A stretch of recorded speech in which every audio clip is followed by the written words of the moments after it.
மதுரையில் வீட்டு வசதி வாரியத்திற்கு நில எடுப்புக்கான பணத்தை முழுமையாக ஒப்படைக்காததால் நீதிமன்ற ஊழியர்கள் மாவட்ட ஆட்சியர் காரை ஜப்தி செய்ய வந்தனர். மதுரை தத்தநேரி பகுதியில் கடந்த 1973ஆம் ஆண்டு கருப்பையா என்பவருக்கு சொந்தமான நிலத்தை மாவட்ட நிர்வாகம் வாங்கியது. அதற்கு கூடுதல் விலை கேட்டு தொடரப்பட்ட வழக்கில் அதனை மாவட்ட நிர்வாகம் வட்டியுடன் வழங்க உயர்நீதிமன்றம் உத்தரவிட்டது.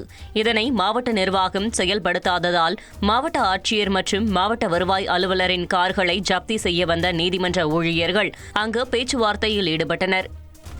காவல்துறைக்கு எதிராக முன்னாள் அமைச்சர் ஜெயக்குமார் அளித்த புகாரை மீண்டும் விசாரணை செய்ய மனித உரிமை ஆணையத்திற்கு சென்னை உயர்நீதிமன்றம் உத்தரவிட்டுள்ளது. கடந்த 2022ஆம் ஆண்டு உள்ளாட்சி தேர்தலின் போது திமுக பிரமுகரை தாக்கிய வழக்கில் தன்னை கைது செய்தபோது மனித உரிமை மீறப்பட்டதாக முன்னாள் அமைச்சர் ஜெயக்குமார் மாநில மனித உரிமைகள் ஆணையத்தில் புகார் அளித்தார். இதனை விசாரித்த அந்த ஆணையம் புகாரை முடித்து பிரைவேட் லிமிடெட் கம்பெனி ஆரம்பிக்கலாமா இல்ல பார்ட்னர்ஷிப்ல ஆரம்பிக்கலாமா? எது கன்ஃபியூஷன்? ஒரு எக்ஸ்பர்ட் கிட்ட பேசிரோம். எப்படி பாஸ்வாலா பி தி பாஸ் உத்தரவிட்டது. இதனை எதிர்த்து தாக்கல் செய்யப்பட்ட மனுவை விசாரித்த நீதிபதிகள் காவல்துறைக்கு எதிராக அளிக்கப்பட்ட புகாரை விசாரிக்காமல் முடித்து வைத்தது தவறு என்று கூறி அந்த உத்தரவை ரத்து செய்து மீண்டும் விசாரிக்கவும் உத்தரவிட்டனர்.